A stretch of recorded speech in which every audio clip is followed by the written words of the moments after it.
Good afternoon, everybody. Okay, thank you. Thank you so much. Okay. Today marks the 70th anniversary of the signing of an executive order that codified the Lavender Scare, a dark chapter in our nation's history when thousands of LGBTQI+ federal employees were investigated, interrogated, and fired because of who they were and whom they loved.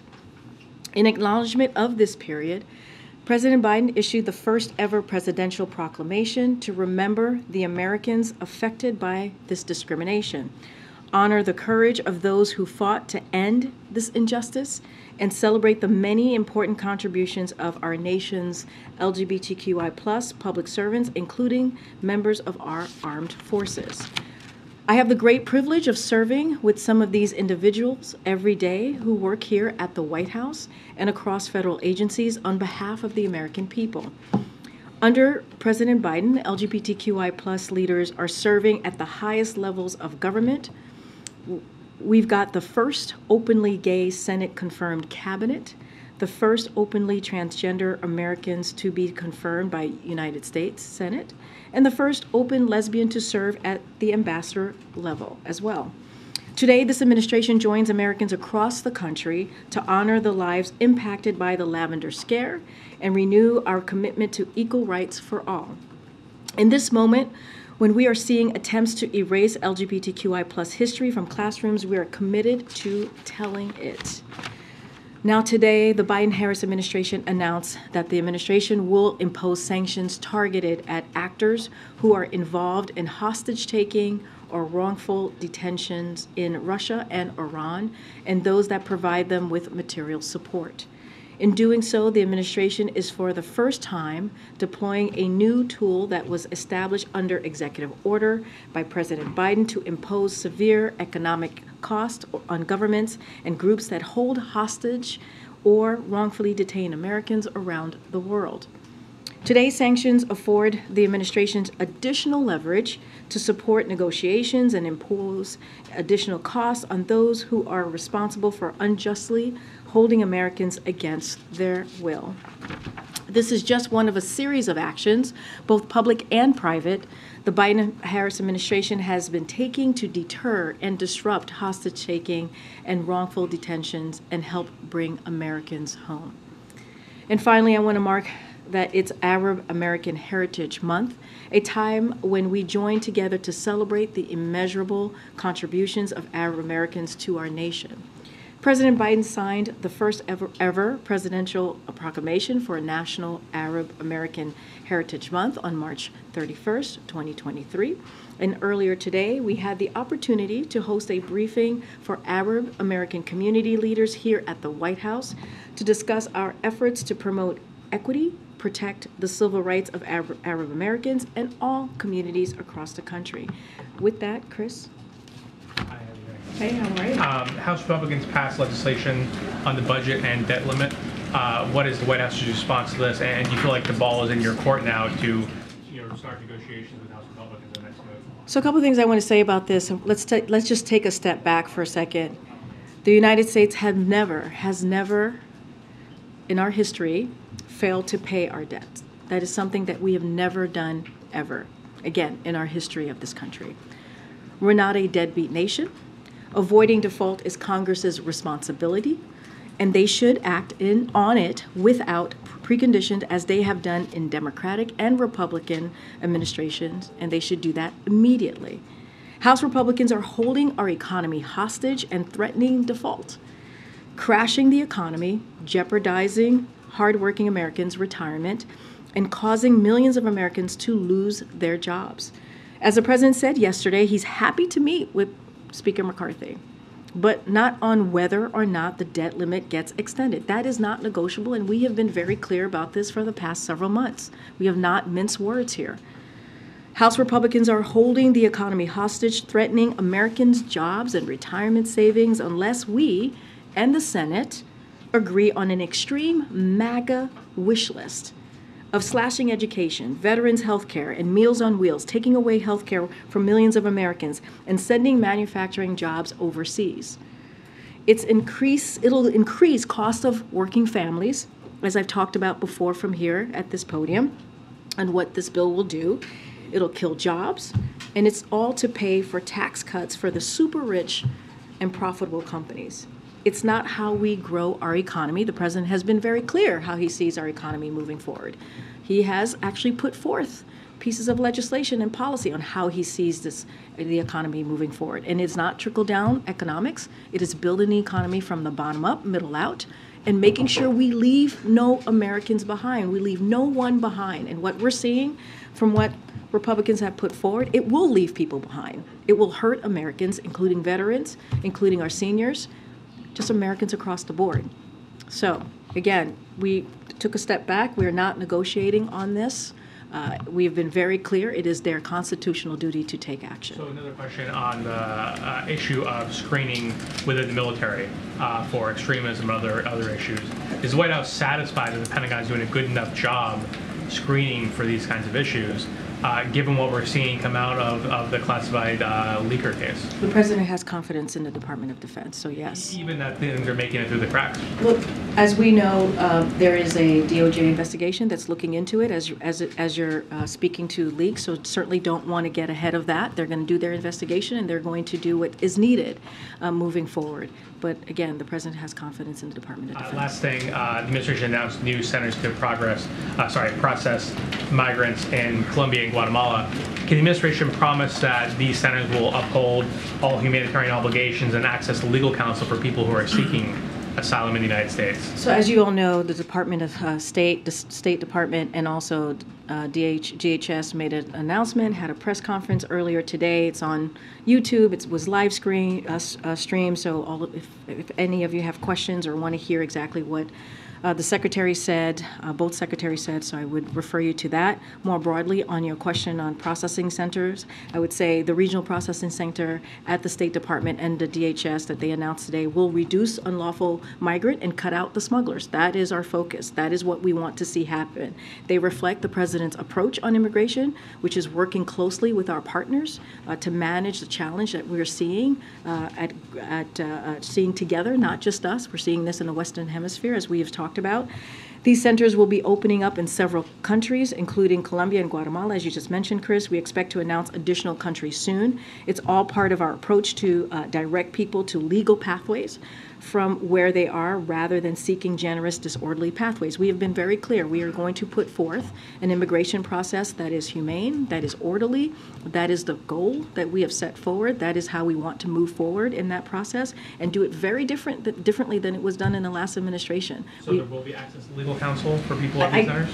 I would refer you to DHS and the State Department on the specifics on that, because they will have all of the pieces to your question there. But what I want to say is we want to make sure that it is done in a humane way. That is the president's. That has been the president's basically sense of how immigration reform is going to move in an orderly fashion, and that's what we have done. That's what we have done from day one. Thanks, Karine. The nation's biggest business lobbying group, the U.S. Chamber of Commerce, is now directly calling on the administration to sit down and negotiate on the debt limit, saying the administration should sit with congressional leaders, not delay to find a path to raise the debt ceiling and address runaway deficits. Will the president sit down with Speaker McCarthy, at least right now, on the budget, as he said he would yesterday? So, been very clear. Been very, very clear on this. Again, not mincing words here. What we have seen, they've put together is an agenda, an extreme MAGA wish list that basically says they're connecting the two, right? They're saying to the Senate, they're saying to the president that we have to go with this agenda in its full form.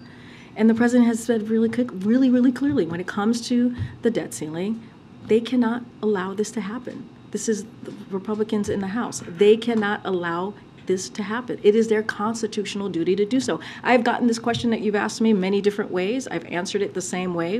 I don't have anything new to say. They should not allow any default, which they should not allow our economy to be held hostage here. But Republicans in the House have now passed a bill that would prevent a default. So at what point does it have to, that doesn't mean anything. It has to be a clean bill before the president will sit down and We have said very clearly, they need to deal with what's at stake here, what's at hand, which is our economy, which is making sure that we do not default. We have never been a deadbeat nation, and this is not the time to do that.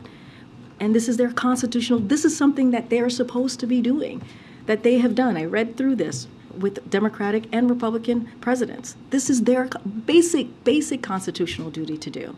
And so we've been very clear on this. Just following up on the economy, First Republic is seemingly in trouble. There's growing concern that the bank isn't going to make it because the cost of their lending is higher than the cost of what they're taking in. Can you give us an update on how the administration is thinking about this situation at this regional bank after bailing out SVB and Signature earlier and guaranteeing those deposits? Is that something that you feel is going to be necessary for First Republic? And what would be the argument against doing that? So we're continuing to monitor the situation. A couple of things is that the Financial Stability Oversight Council, including Secretary Yellen, Chair Powell, and all the bank regulators recently agreed, and this is a quote, "The U.S. banking system remains sound and resilient." So we've taken, as you know, over the past, in the early 10 days or 2 weeks or so, took decisive and forceful actions to give Americans confidence that their deposits are safe and to give banks access to liquidity. Since our administration took those actions, we have seen deposits stabilize at regional banks. That is something that we've seen in the data. As the President and Secretary Yellen and Chair Powell have said, we have used important tools to quickly stabilize the banking system. We could use those tools again if needed. Certainly we are monitoring the situation. I just don't have anything to preview from here. Let me just follow up on that. So you said the deposits have stabilized, but the deposits have not stabilized at First Republic. They've seen a massive outflow of funding. I mean, walk me through your argument or what differentiates SVB from First Republic? Why help one set of depositors but not another? Yeah, and so more broadly across the regional banks, we have seen a stabilization. So just want to be really clear in the deposits. That is something, again, that came from Secretary Yellen, Chair Powell. Those are statements that they made, the Financial Stability Oversight Council, right? So just want to be very clear more broadly. As it relates to this particular First Republic, we are monitoring the situation.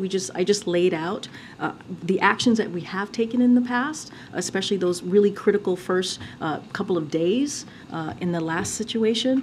And so we know what we can do. We know what's in the tool belt, the tools that we have in front of us to use. We're going to monitor the situation, and I will leave it to the experts to decide on when to take action. But again, we have proven how we have moved really quickly in a taking decisive and forceful actions in the past, and I could assure you that you'll see that again from this administration. And just one on Sudan. Do you have any update for us on evacuations and any efforts to extend the ceasefire there? Thank you. So a couple things that I have on that, so please bear with me, that we wanted to make sure that's out there.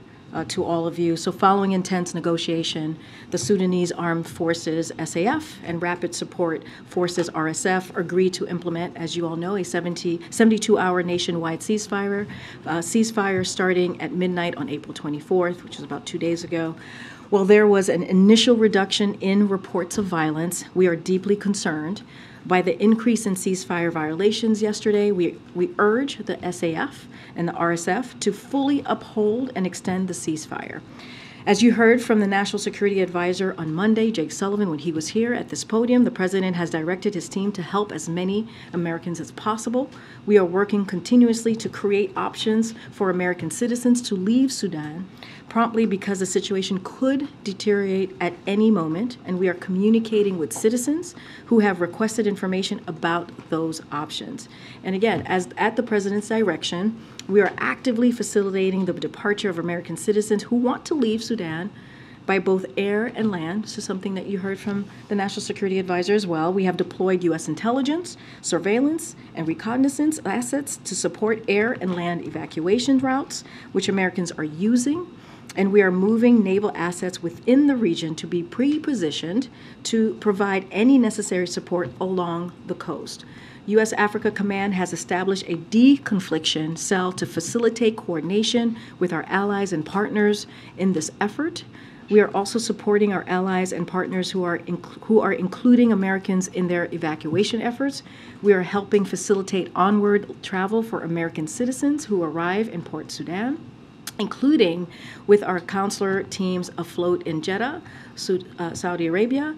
The State Department has deployed additional consular staff to the region to assist with this effort. The State Department has a consular team in direct communication with U.S. citizens in Sudan that is working around the clock to advise them of their options to leave Sudan and provide information on the security environment. One last point to make here is that this is a dynamic environment, and any option entails a degree of risk. But because the situation is unlikely to improve, we encourage Americans who want to leave to take advantage of the options that are available to them in the next 24 to 48 hours. Given the President's direction and what you're saying right now, a number of other countries have evacuated citizens over the course of the last several days and taken advantage of the ceasefire the U.S. helped put into place. The U.S. still has not. What is different about your risk assessment right now, or security assessment, than what other countries are looking at as they've gone in and gotten their people out? So want to be, as you know, when it comes to risk assessments and intelligence, we're very careful to not speak to that. But we've been pretty clear in laying out and communicating with the American people.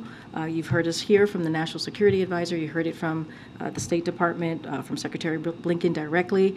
And we have been clear on what the President laying out, which is what I did, laying out what at the President's direction, what we have done, how we've moved forward, how we've worked with allies and partners to get Americans out. And we've been pretty clear about this for the past several months, for the past year, of what the situation in Sudan. And so we're going to continue to have those conversations. As I just mentioned, there are counselor services, a counselor team that's there, that's trying to help Americans who want to leave in any way that we can. And so, again, we're going to continue to have those communication, but I'm certainly not going to get into any intelligence or how that's come about or how we come to certain kind of intelligence, surveillance, or reconnaissance. Yeah, I understand on that front. I think my question, one, the security alert from the State Department over the course of the last year never told people to leave. It told people never to travel there. The people that live there that are now trying to get out. What I'm trying to understand is the difference between what the U.S. sees and why they will not send in assets to evacuate versus other countries that have over the course of the last several days. Clearly there's something that's being seen. I'm not asking for intelligence. I'm just saying, can you explain the process here, given the President's directive to help? No, I understand. And what I was saying is that we've been communicating with the American people for the past year, right? Level 4, that was out there for some time now. Look, we have deployed U.S. intelligence, surveillance, and reconnaissance assets to support air and land evacuations routes. That is something that we have done, and which Americans are indeed using. And we are moving naval assets. I remember you asked me that just 2 days ago, and I talked about that within the region to be pre-positioned to provide any necessary support along the coast. That is something that we have done. This is something that Jake Sullivan himself spoke to this on Monday. I'm just not going to go beyond what Jake said. But again, we have provided some, intelligence, surveillance, and reconnaissance assets to support that air and land evacuation routes. But I'm not going to get ahead. Even when Jake was here, he was also very mindful in answering that question. Go ahead. Following up on the question you were asked about the Chamber of Commerce saying the administration should now meet with congressional leaders without delay. The Business Roundtable also said it hoped that the House passage will jumpstart bipartisan negotiations. So are you concerned that the business community will blame the president if he doesn't negotiate and the government defaults? What I've been very clear about and what we're concerned is about what House Republicans are doing and what they are threatening and have been threatening for some time, which is to hold our economy hostage and a potential default, which we have never done. And that is why we're going to continue to say to them, call them out, and say they need to do their constitutional duty. This is their job. This is their job to do. They did it 3 times under the last administration. We've been very clear about this. This is not confusing. This should not be confusing for them. Why are you confident the public will see it that way and lay the blame on them and not on the administration? Well, we've been very clear about what the bill they put forward. that what's in that bill, right? We've talked about it numerous times. The president has talked about it. I talked about it, and we're going to continue to communicate with the American people. When you think about a 22% tax cut, or cut, I should say, to programs that Americans really need, whether it's a veterans program, whether it's Meals on Wheels, whether it's health care, whether it's education, that's what they put forward. That's what Republicans voted on, or House Republicans voted on it just yesterday. And so we're going to continue to be very clear on that. And it is their constitutional duty, and they have to make sure that we are not a deadbeat nation. That's what's happening here. We cannot be a deadbeat nation. We have never failed in history to pay our debts. Go ahead, and then I'll come over. Okay. It's me. Yes, Thank you. Sebastian. Hello. Sorry, Thank you, Sebastian. Thank you very much. So two questions, all right? Very different. One, Papua New Guinea, the government there says that the president is going to be visiting at the time of his Asia trip.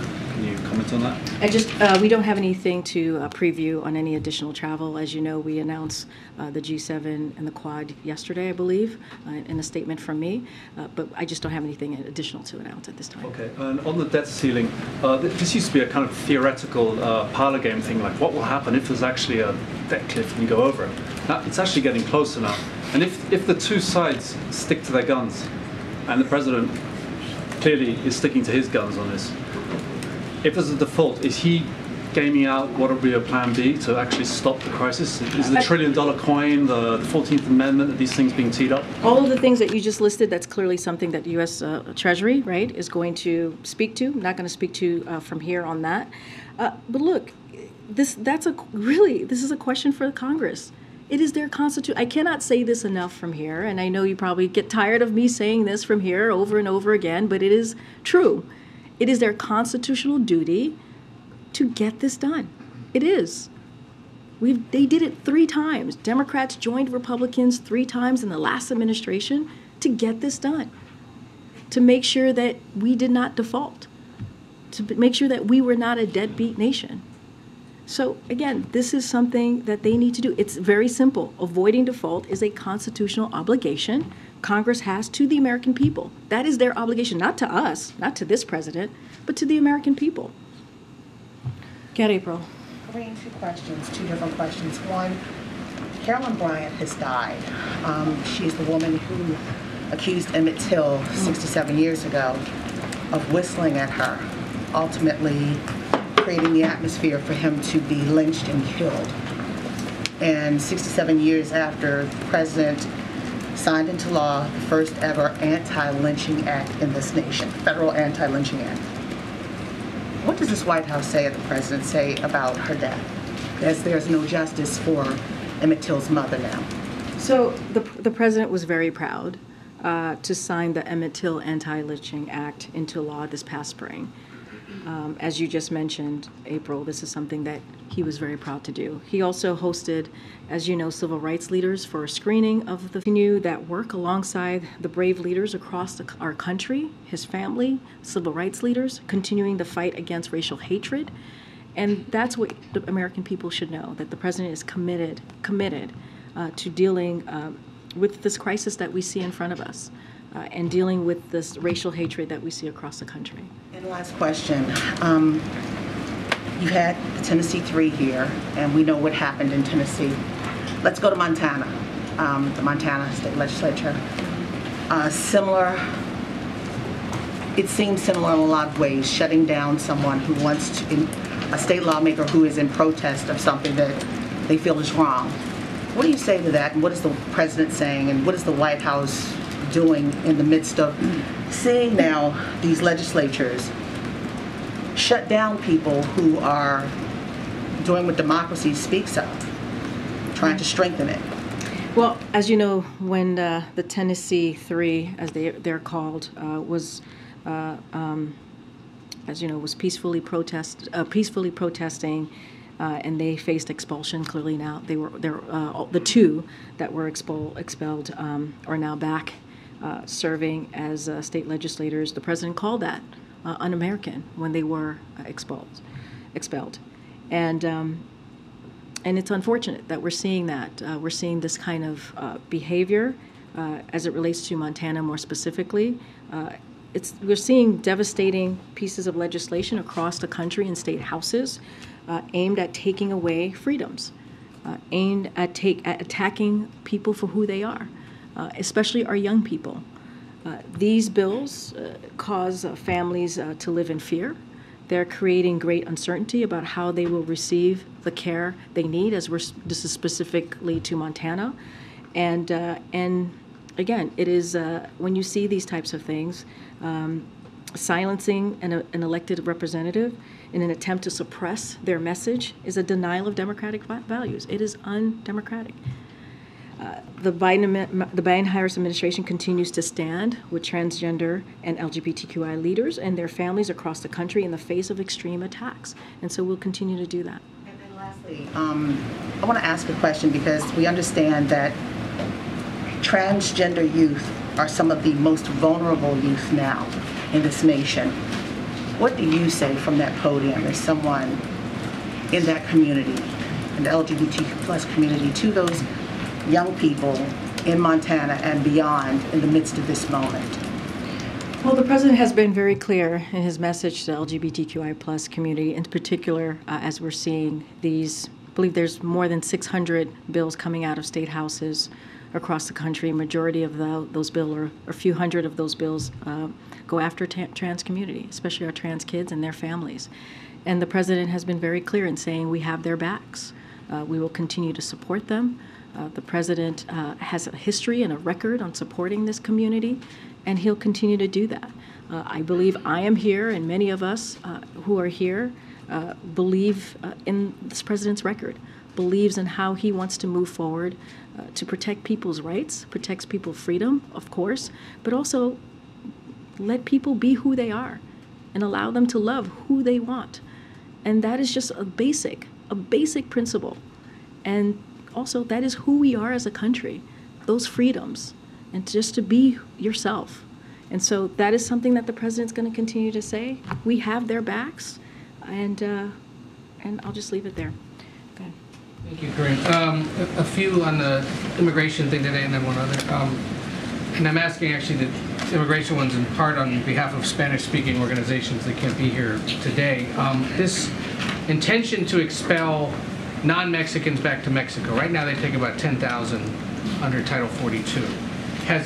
But as far as we can tell, Mexico has yet to say publicly that they will continue to take non-Mexicans and that it might exceed the 10,000 or so they're currently taking. Has the U.S. secured a commitment yet from Mexico to take non-Mexicans, and is there any sense of how many they may be willing to take on either a weekly or monthly basis? So more broadly on your question about the deportations in Mexico, we intend to continue this process with Mexico under Title 8. That is our intention, and that's how we're going to move forward. The question on how many, that is something that I would, that is something that CBP is always planning for various different scenarios, and that is something that they do, and don't want to go beyond that. That's something that Department of Homeland Security is going to be dealing with specifically and directly. So in plain English for the uninitiated who may be watching or listening, under Title 8 that means you can keep sending them back to Mexico and that already agreement exists? That's our intention. Those are the conversations. I'm not going to get into diplomatic conversations from here, but certainly, look, as I just stated, that's what we intend to do, but not going to get ahead. This is something the Department of State, that's diplomacy, right, as they deal with other countries, and Homeland Security as well in partnership. These centers that are going to be set up in Guatemala and Colombia and then eventually elsewhere, they are not being set up at U.S. embassies or U.S. consulates, correct?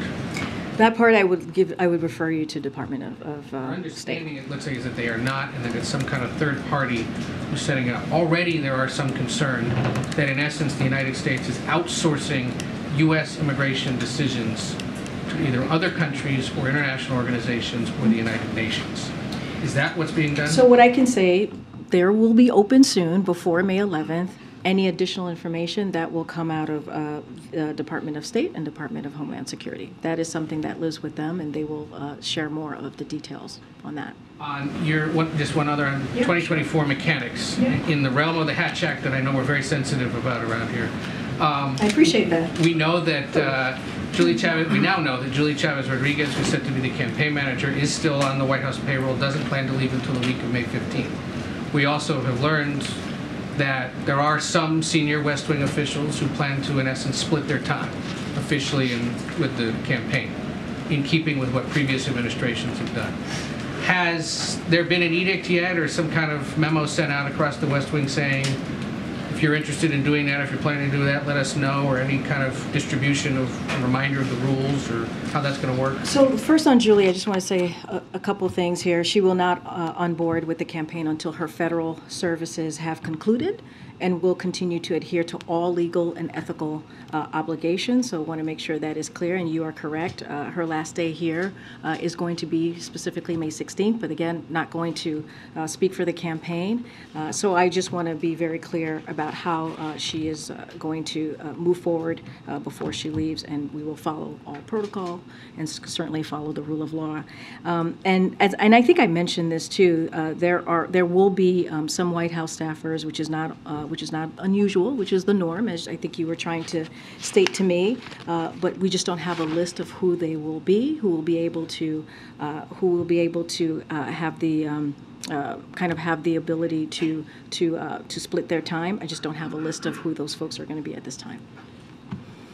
Okay, check it. Thanks, Karine.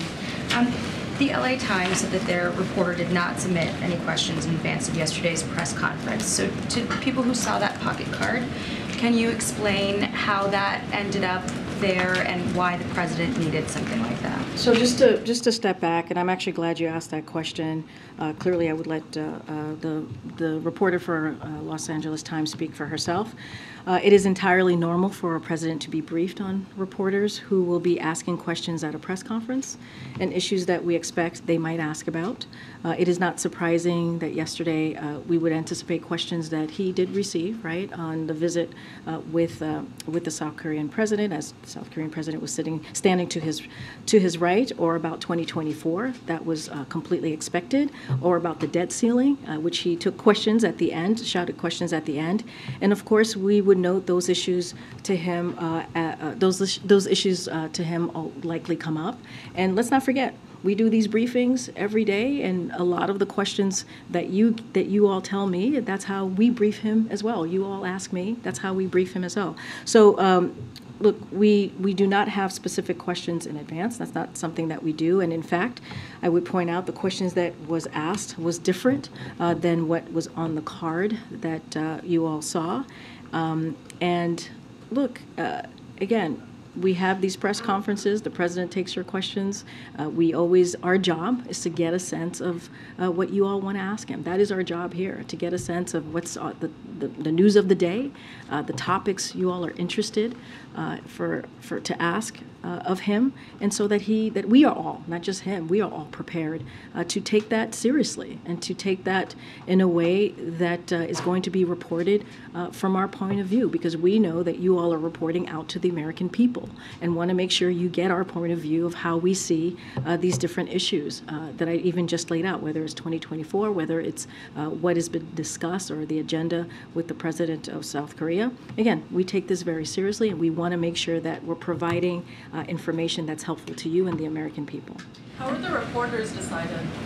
So the way that we have moved forward with this type of process is that we reach out to a number of reporters who we know are going to be at the press conference, and that's what we did yesterday. And also we try to be really mindful and who has not gotten a question in a while. And so, as you know, we could only pick 2 reporters yesterday, so that limits our ability on how many reporters we can call on. Mary's not here, but I can say one of the reasons that we picked Mary is because she was just named chief White House correspondent for ABC and had not gotten a question in some time. And we picked the Los Angeles Times, which has not gotten a question in some time. And I want to add that the fact that California has the largest Korean American population in any state in the country, and LA has the biggest population of any city in America, and LAT is the biggest daily paper serving that population. So we are mindful on who we pick and who we want to communicate out to. And so that's how we move forward with Mary and Courtney. We thought that is pretty reasonable, wanting to, as we have the South Korean president with us during this press conference, because we wanted to also communicate with the Korean American. So that's usually how we move this process forward. I'm sorry. Is it your contention, Karine? I'm not taking call. That the question that was on the so-called cheat sheet was not similar to the question that was asked at the press conference. Your colleague is not done. Go ahead. It's a very reasonable question. No, but I hear you. Can you wait your turn?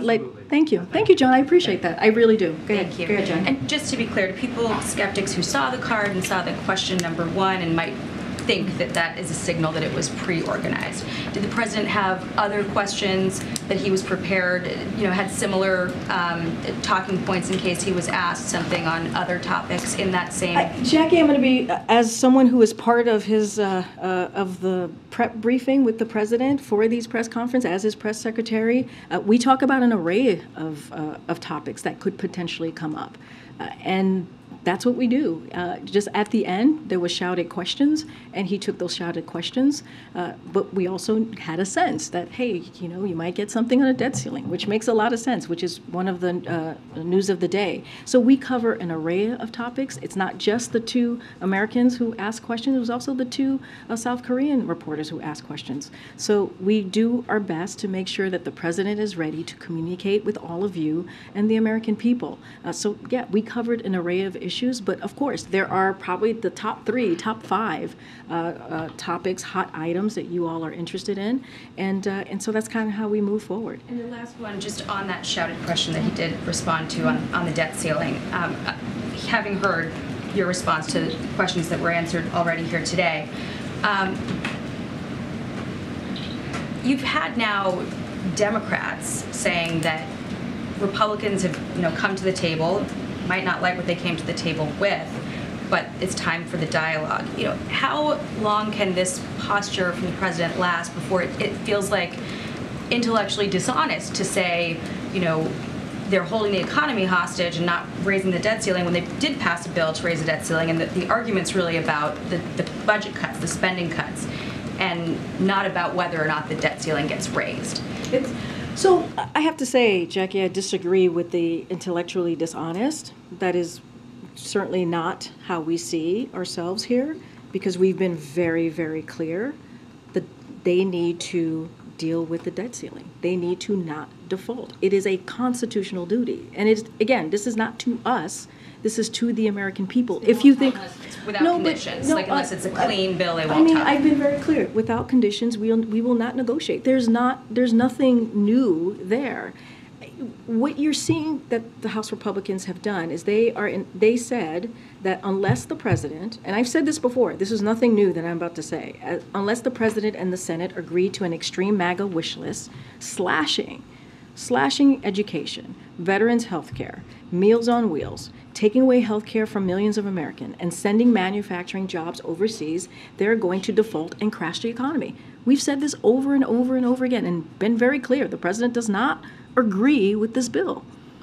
He believes, and we believe, and the American people deserve this, that they need to do their constitutional duty. They need to do this so that they are not holding the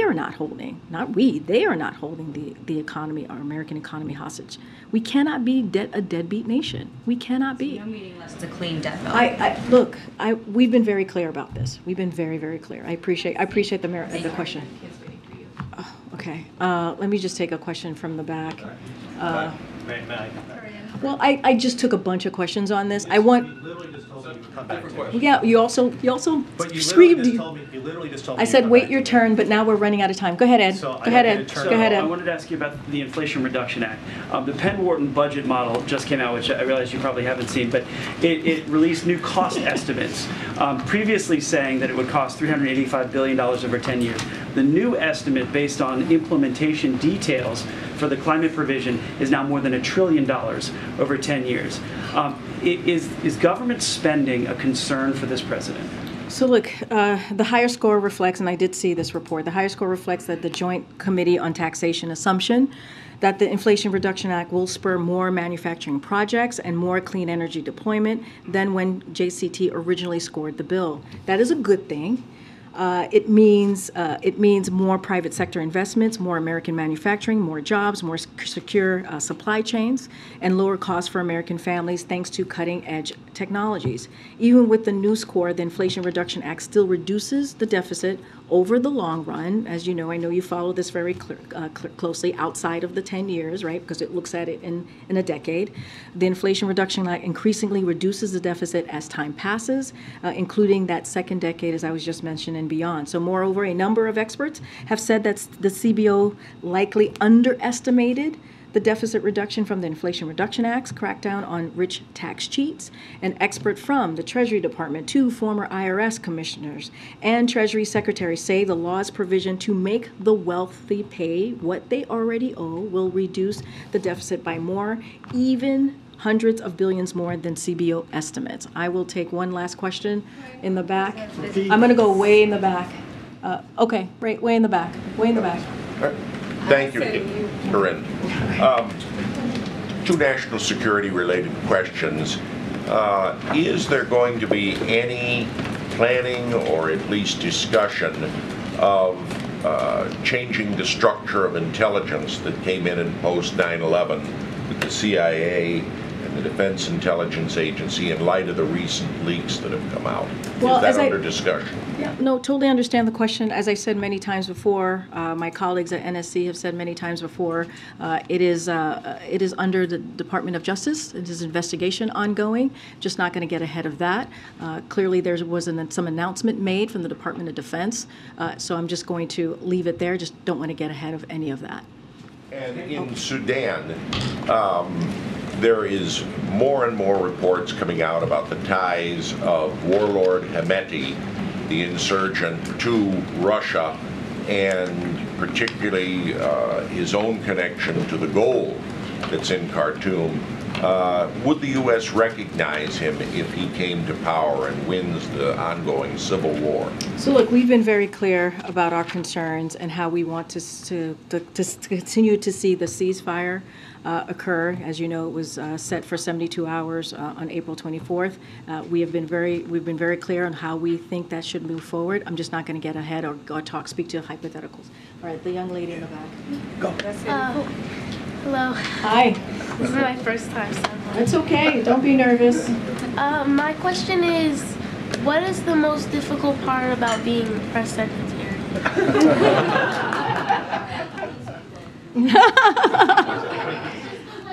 Inspiring to me, maybe I want to be a press secretary. Oh, you should definitely be press secretary. Oh my goodness, I love that. I love that me being here inspires you to be press secretary. And I have to say, that is the most beautiful thing that I've heard today. And I'm not going to speak to the negative here. I'm only going to speak to the positive. And who's your parent? Who are you here with? Her. Ah, okay. All right. Well, it's good to see you. Welcome to the briefing room. Hopefully we will see you behind this podium sometime soon. Thank you. All right, everybody. I'll see you Monday. Have a great. See you at the White House Correspondents' Dinner.